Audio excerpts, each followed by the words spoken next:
මේක සන් බ්‍රැකට් එකක්. මේකේ සයිසස් තියෙනවා අඩි 2 ඉඳලා අඩි 5ට යනකම්. ඒ කියන්නේ අපිට මේක සාමාන්‍යයෙන් ජනෙල් තෙමෙනවට, එතකොට වොෂින් මැෂින් එකක් තෙමෙන කවර් කරගන්න, එතකොට AC එකේ AC මැෂින් එක කවර් කරගන්න, මීටර් බොක්ස් එක කවර් කරගන්න වගේ අපිට ඉතා පහසුවෙන් මේකෙන් කවර් එකක් කරගන්න පුළුවන්. මේකේ උඩරිම යන්න පුළුවන් අඩි 5ක් තමයි. ඉදිරියට අනිත් අතට දික් අතට ඕන තරමක් අපිට අඩි 5න් පහට බ්‍රැකට් එකක් ජොයින් කර මේක අපිට ගහ ගන්න පුළුවන්. ගොඩක් ජනෙල් තෙමෙනවට කැනපි එකක් විදියට තමයි ගොඩක් මේක යූස් කරන්නේ. සාමාන්‍ය සමහර අය නම් මේක මල් පෝච්චි එල්ලන්නත් යූස් කරනවා. ඒක කැමති දෙයකට මේ පාවිච්චි කරන්න පුළුවන්.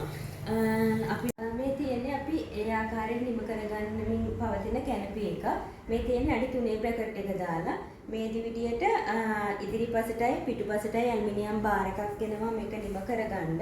ආයේ මේ පැත්තට බ්‍රැකට් එකක් ජොයින් කරලා ඒ වගේ ජොයින් කර අඩි 5න් පහට අපිට උඩරිම ඕන දුරක් මේක ගෙනියන්න පුළුවන්. මේක තමයි මේ සරලව අපිට නිර්මාණය කරගන්න පුළුවන් කැනපි එක.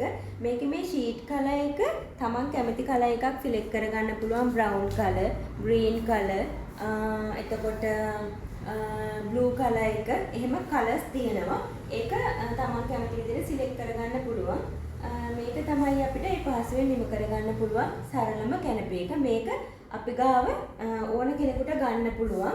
මේකට අවශ්‍ය කරන හැම බඩුවක්ම අපි මේ සමග දෙනවා.